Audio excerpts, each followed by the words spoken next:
Hey everyone, I'm Wilson. Today, I would like to tell you some economy knowledge. This video has two major topics, the classical school and the Keynesian schools. Firstly, the classic theory is founded on the philosophies of Adam Smith, the father of laissez-faire economics.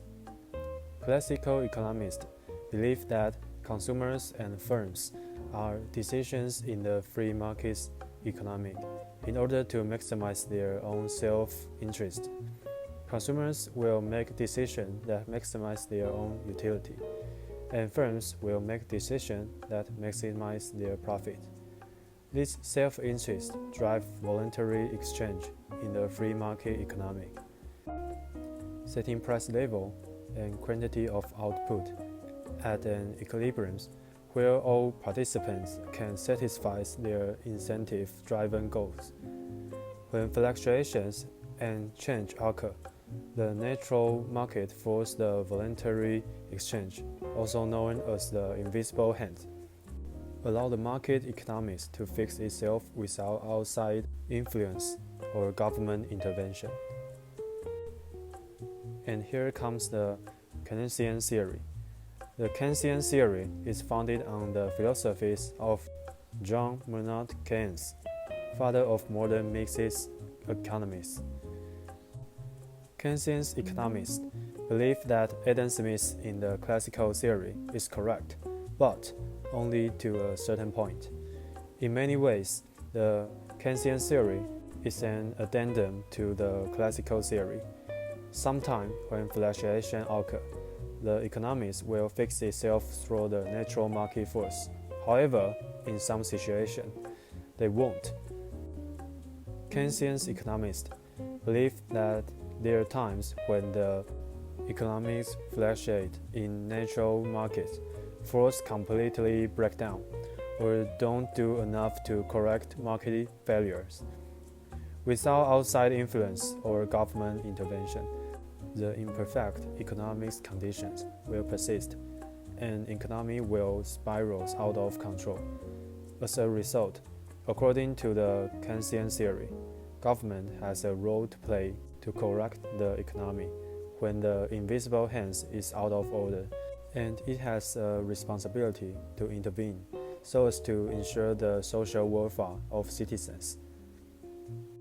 Let's take a closer look at the classical and Keynesian theories of macroeconomics. And let's start with the classical theory. The cornerstones of classical theory is the belief in flexible wage and price. Flexible wage implies that workers' wage increase with inflation and decrease with deflation. According to classical economists, aggregate demand is comprised of consumer spending, investment spending, and net exports. In the long run, an aggregate supply is fixed at the economy's full employment quantity of real GDP output.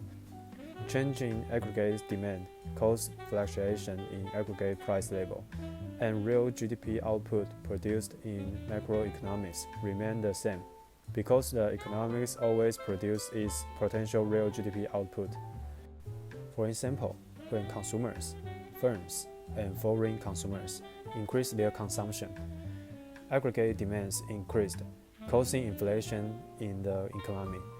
As the price level rises, consumer purchasing power decreases, so workers will ask for higher wage in order to adjust for inflation. After wage rise, consumptions increase and aggregate demands increase with it. Eventually, inflation grows out of control and price rise to such a level that consumers slow their consumption. The macroeconomics is experiencing excessive inflation, that is, stifling consumption, and it is in need of correction. According to the classical theory, the correction comes from the natural market force within the economics itself. As consumption slows, aggregate demands begins to decrease, causing deflation of price across the economics. The classical theory dictates that period of recession and excessive inflation are temporary, and the macroeconomy will correct itself through the change in aggregate demand in the long run. There's no need for outside influence or government intervention. How about the Keynesian theory? The Keynesian theory said that classical theory is true, but not all the time. There are times when the economy fails to fix itself because the invisible hand breaks down. And the only way to correct market failure and return the economy to equilibrium is through government intervention. Keynesian economists believe that there are three ranges of aggregate supplies in the macroeconomics: the classical range, the intermediary range, and the Keynesian range. In the classical range, price and wage are flexible, and the market will correct itself according to the classical theory when aggregate demands change. In the intermediary range, price and wage begin to lose flexibility. However, in this range, when aggregate demands change, both price and real GDP output change, much like the short-run aggregate supplies curve in the aggregate demand and aggregate supply graph.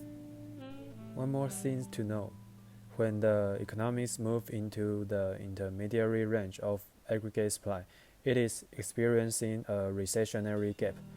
Any quantity of real GDP output produced in the short run that is less than Q1. As a result, any equilibrium point in the intermediary or Keynesian range of aggregate supplies means that the macroeconomics is in a recessionary gap. In the Keynesian range, price and wage are sticky.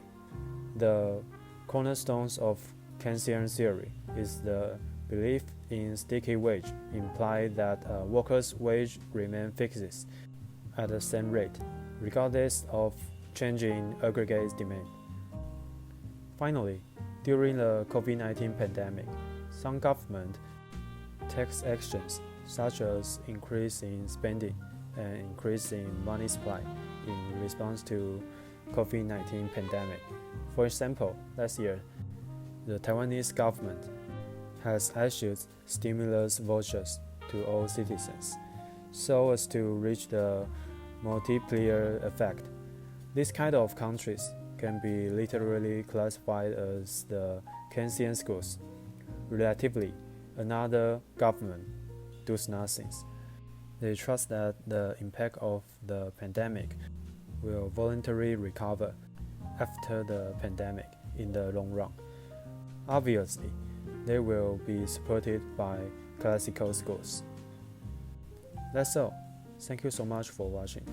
We will see you next time. Bye bye.